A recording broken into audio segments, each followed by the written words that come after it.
You want to win your fantasy league, right? Now, one way to do that is by identifying breakout players, but it's easier said than done. But lucky for you, I've already done the heavy lifting. Here are the top 10 breakout running backs for 2023. And we begin with the number 10 player, a rookie from the Detroit Lions, Jahmyr Gibbs. Now, Gibbs has the ability to be the next Kamara or CMC, meaning a rookie who finishes as a top 10 back. Gibbs currently goes as the 36th overall player, the running back 15. He's often taken around 3 or 4. This is a nice spot for him because this dude is electric. As you can see right here, in his final year at Alabama, Gibbs, between his rushing yards over 900, receiving yards over 400, had nearly 1,400 total yards. But more importantly, what I want to look at is this. Despite playing at 2 different schools, Georgia Tech and Alabama, Gibbs, every single year, his target share was above 10%, reaching 14 and 13% in his final 2 years, well above the running back average. Gibbs actually earned 15% of his team's targets in college, ranking top 10% of all time. So his most impressive skill set is his receiving ability, and let's dive a little deeper. Because in 2022, Gibbs last year was top 5 in running back usage, how often he was running routes and seeing targets, and efficiency. And just a year before that, at Georgia Tech, before transferring to Alabama in 2021, he led every single running back in efficiency and usage. Now there's more good news because the Lions drafted Gibbs in the first round, but not just the first round, a top 12 pick. And this is important because, as Alex Crusoe points out on Twitter, rookies drafted this early are seeing a 77% finish rate in the top 24 backs, and over 60% of the time finishes a top 12 back. And Gibbs right now goes around the running back 15, so there's upside and safety in this pick. And if we look at Josh Norris's tweeted some stuff from draft night here, some pictures and some quotes. Basically what they were saying is they were so pumped to get Jahmyr Gibbs where they did, they thought he might go, and they're saying that he is going to be a starter for them. Now Gibbs is going to have some competition. The Bears signed David Montgomery to a 3-year deal worth $18 million this offseason. That's the second highest contract that any running back has gotten in free agency, behind only Miles Sanders. And look, Montgomery is much bigger than Gibbs. He's kind of a smaller back. That's the knock on him, around 199 pounds. Montgomery is over 20 to 25 pounds bigger than Gibbs, meaning he'll probably take on the red zone role. And David Montgomery is a talented runner, so expect him to also see early down usage. This will probably be closer to a split backfield on first and second downs. But Gibbs' receiving cheat codes give him top 10 upside. Think Alvin Kamara and Mark Ingram when they were on the Saints together. That's what we can get here in Detroit. All right, now our number 9 breakout running back is a rookie for the Chicago Bears, and this is Roschon Johnson. You maybe haven't heard a lot about him, so let's break it down. Roschon currently goes right now, often in like round 14 of fantasy drafts, as the 52nd running back off the board, so there's not a lot of risk in this pick. And as of some recent camp news, he's currently running as the RB2, already behind Khalil Herbert, ahead of the veteran Deonta Foreman. This is good news. And Roschon has a secret skill set that Herbert does not. Plain and simple, he's been the best Bears running back at blocking in camp so far, and this is massively important because last year Justin Fields was the most pressured quarterback in the NFL according to Pro Football Focus. 47% of his dropbacks, basically half the time he dropped back to pass, he was pressured on. All right, so here's some information on Roschon Johnson. He's got good size, 6 foot, about 220 pounds, so he can see some red zone usage right away, and he was extremely efficient in college. As you can see from Jacob Gibbs' tweet right here, Roschon Johnson didn't actually play football at the running back position until 2019 in college. He was a quarterback in high school, but look at this. His avoided tackle rates by season from 2019 to 2022, he was the second best running back at breaking tackles. In 2021 to 2022, there was nobody better than him at breaking tackles. And he was efficient per touch, averaging nearly 6 yards per touch, well above average. Now here's your takeaway. Roschon will have a role because of his pass blocking ability alone, and this opens up immediate opportunity. So right now in round 14 of drafts, as the running back 52 off the board, yes, if he's going to see opportunities and a talented young player, he is somebody who has breakout potential. Now one more thing before we get to our number 8 RB. Roschon has recently missed some practices in camp, but he's been on the exercise bike. They're saying that it's nothing major, it's just a minor tweak, so track this injury. And so does this next running back. Even though he's not the youngest guy, he's about to see opportunity. And that would be Samaje Perine, who, yes, he's going to be turning 28 years old soon, so this would be a very late breakout, but here's what you need to know. Samaje keeps falling in drafts. Right now, he's going as the 98th overall player in round 9. He's already moved down like 1 or 2 rounds because there's been some news on Javonte Williams. And this is, of course, good news, as James Palmer points out right here. He says Javonte, who's returning from an ACL, hasn't been limited in any capacity so far. So that's good to hear, but of course, this is just training camp. It is just practice. He's not going 100% right now. Because as a reminder, Javonte Williams in October ended up tearing up his ACL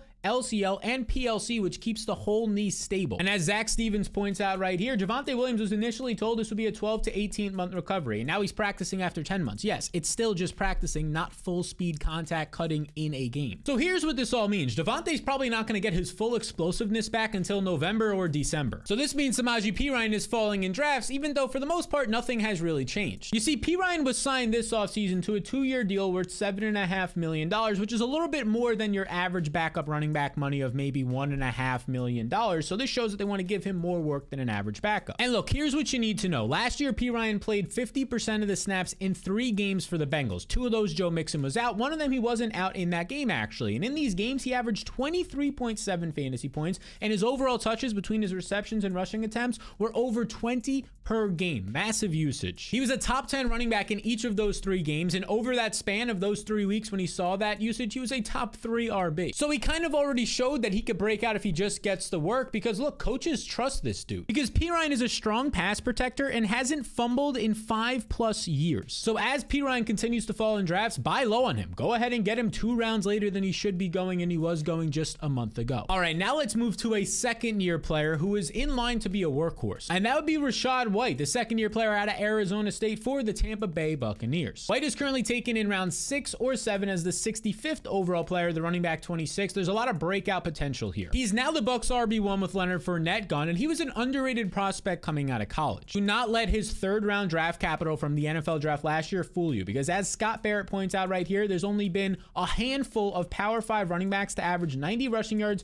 and 40 receiving yards in a game for the past decade. It's Saquon, Joe Mixon, Christian McCaffrey, Todd Gurley, and then Rachaad White. Something all of those other guys did? Yeah, top 10 RBs in fantasy. And he's a sneaky good athlete, because there were 62 rookie running backs last year that tested at the combine. He was the 3rd most athletic, as you can see right here, his relative athletic score. And now one more thing about his production. White led his college team in both rushing and receiving yards his final year. He was literally their running back 1 and their wide receiver 1. Check it out. This is the breakdown. He had over 1,000 rushing yards and he had over 450 receiving yards. Just a monster campaign. And now he'll take over for Leonard Fournette, who last year, Leonard Fournette in this Bucs offense was a top 12 running back, and that was while not being all that great. Fournette played with a Liz Frank injury last year. He wasn't all that efficient, but still finished as a top 12 guy. Reminder, Rachaad White goes outside the top 25 now in drafts. And the reason why Fournette was able to finish this high was his receiving game work. He had the 3rd most running back receptions and the 3rd most running back receiving yards, and now Rachaad White is going to take over that role, and White last year was top 10 in RB targets as a rookie. And you might be saying, oh, but that was with Tom Brady. He was getting older. He was checking it down more. Well, White's QB is now Baker Mayfield, who targeted running backs at the 2nd highest rate last year. Okay, now we're on our number 6 guy for the top 10 breakout running backs this year. It's another Bears running back. We'll address that in a second, but this one is Khalil Herbert. Herbert currently goes outside the top 100 players in round 9 as the running back 38. However, he is currently dominating in Bears camp and has been the clear running back 1 by all reports. You can see right here, there's a video. If you wanted to actually go ahead and watch it on Twitter, you can. Herbert has been the best back out here, smooth running and receiving. Another point, again, here we get a defensive player and an offensive player. Herbert is the offensive player, Jalen Johnson the defensive player. It says Herbert has ripped up the defense on both the inside and outside runs. This is like every day they're giving good reports about Herbert. And the reason why this is so advantageous is because he's in this Bears rush offense. An offense that was 3rd last year in rushing attempts per game, but they were less than a half of a rushing attempt per game from leading the NFL in this category. Here's what you need to know. Last year, Khalil Herbert was a top 10 efficiency running back. He was 5th overall on the ground as a pure rusher. When you factor in his receiving work, he was 7th. Now, one thing about that receiving work, he only saw 12 targets. And now this is a concern because his cheat codes, the red zone usage for a running back and the targets, you need those to be a good fantasy back, and he might not have the targets, but let's break this down. Because the Bears ran the fewest passing plays in the NFL last year, and reminder, David Montgomery was the starting running back, not Herbert. And despite being in that offense that ran the least passing plays, David Montgomery last year finished 15th in receiving yards and 24th in receptions. Pretty damn respectable. So expect Herbert's receiving usage to increase from what it was last year as a backup. And one more thing about Montgomery, there was 5 games when Montgomery missed and Herbert has got to start the last 2 years. In those games, Herbert has averaged 13 fantasy points, but maybe more impressively, 21.4 touches when you combine his rush attempts and receptions. Now, this is borderline top 10 running back production, but those 21 plus touches per game show Chicago trusts Herbert to carry the full workload. Now, of course, there's going to be some competition in players that replace David Montgomery. We talked about Roschon Johnson earlier. earlier, a promising player, and then Deonta Foreman, a veteran. These guys are going to be involved, but that's to be expected. Herbert goes in round 9, not round 2. We're expecting some more competition, but at that late in the draft, he is a great option. Now, I know what some of you might be thinking. How can two Bears running backs break out? Well, I'm not expecting them both to break out at the same time. We're trying to take stabs here. Because last year in this offense, David Montgomery finished as a 27th overall running back, which is far earlier than some of these guys go right now. Roschon Johnson, 52nd overall, Khalil Herbert, 38th overall. And the fact that they go in the 9th and 14th round of the drafts, I mean, you could actually take stabs on both of them at once, or just pick the one that's available when you're on the board. Okay, now we enter the top 5 breakout RBs, and our number 5 guy, the Baltimore Ravens running back, J.K. Dobbins, who continues to fall down draft boards. And hey, if you're enjoying this content and find it helpful, be sure to subscribe so you can see all the other content that'll help you smack around your buddies this year. Okay, check this out. Dobbins is now going in the late 4th round of fantasy drafts, often the 5th round as the running back, like 19, 20, 21, I'm seeing. And this is because he hasn't been practicing. He's on the physically unable to perform list, so people think he's injured, but he's not actually injured. You can see a report here from Sarah Ellison talking about how he has not been practicing, and someone asks, is this officially a contract holdout or what's the situation? Yes, indeed, it is a hold in. It is not a holdout. You can't do that anymore,